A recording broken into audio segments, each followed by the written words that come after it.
Is the beautiful voice of Lauren Daigle, and thank God I do. You are on Sonshine Saturday mornings with Mike David Snell from One Agency North of Withy.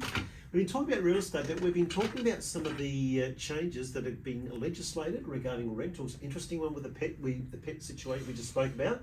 What else is on the list, David? Yeah, so tenants will be allowed to keep pets, number one. Number two, tenants will be allowed to make certain minor modifications to the rental property without the landlord's ability to refuse.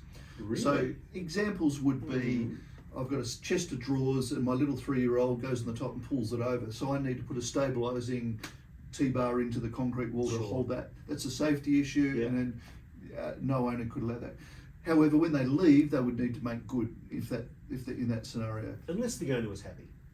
Yeah, of course, but if they're taking the chest of drawers with them, I presume you wouldn't be happy having something in the wall. But True. Installing fly screens, a water-saving shower head, a vegetable garden is going to be allowed, for example. So if you've got a pile of garden there and you want to turn that, you would need to restore the premises to its original condition at the end of the tenancy, or compensate the landlord for restoration costs. That's the caveat with that. So do what you like, but when you leave, it's up to you to make it good again. I guess the only grey area there could be what's deemed minor and what's deemed, maybe not minor. Well, in this instance, the Commissioner for Consumer Protection has given examples, and I think that's quite helpful. So some of those things I mentioned, they've already specifically mentioned would be allowable. So a water-saving shower head, fly screens, vegetable garden, they've declared those okay. The safety issue I mentioned is already been sort of tested and tried. So that's one. Moving on, rent increases will be limited to once every 12 months. What is it now? Well, there's no actual. So some people have in their clause 6-month reviews. Some, I know one owner, a private owner, who's, I'll use the word sneaks. He sneaks into his tenancy agreement that every 3 months there will be a 0.075 increase. Wow. The tenant initials it at the original thing, not even thinking about it. At month 3.5, their invoice goes up, and they go, well, what do you mean my rent's gone up? Well, you agreed that at the 3 month there would be another increase of this amount. Sneaky. A little bit sneaky, but that's a private landlord I know of. But those kind of things are no longer allowed. It's once per year, once per annum. So legislated? Legislated. Law? Yep. Is there any law then that will dictate the percentage of increase? So they're saying they're going to legislate one per year. That still leaves the door open, I would have thought, for a landlord to go, okay, I'm allowed one per year, up she goes, I've got to jack it up. Yeah, and usually it can be already documented, but it can be around CPI increases, or it can be what we call market rates. So, and these days market rates is what you're just talking about. But the reality is that most leases are usually 12 months, some are 6 of course, but usually 12.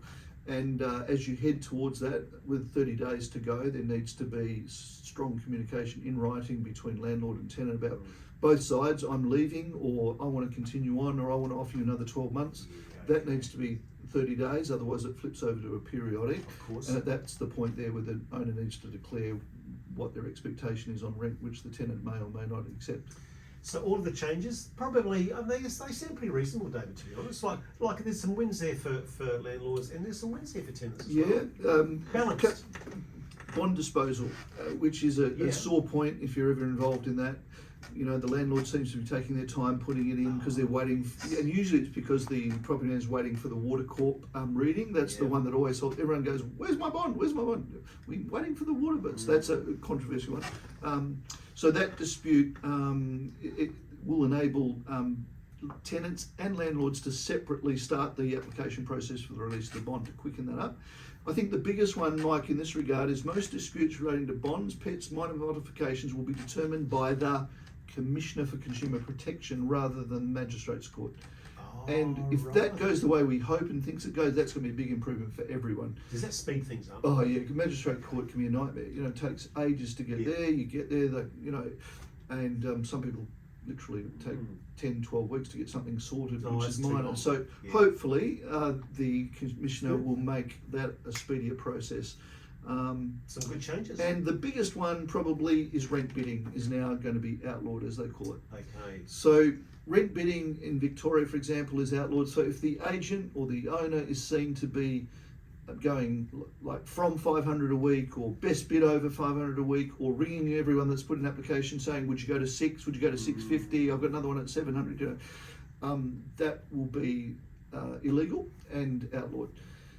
However, how do you police that? Yeah, I mean, it doesn't stop a tenant volunteering, I'm going to pay 550, you've asked for 500, hey, you know, a tenant is allowed to do that. Where I think it's difficult in the grey area is, what does the agent do when a Joe Bloggs puts in 550 a week and I'm going to pay 6 months in advance or 12 months in advance? Does the owner just accept that one, or do you give the other applicants an opportunity to match that? Under the rent bidding thing, I think it'd be you're in a dubious position if you do that, because you could be seen to be rent bidding. But if you don't, and you've got a preferred candidate and you let them go, and then they say later, oh, I would have paid 550 if you'd asked, you never even asked me. That dispute is going to be ongoing, and I don't see how that's going to easily be resolved, Mike. That's my personal opinion. David, we'll take a break. We'll come back and talk about some stats back after this.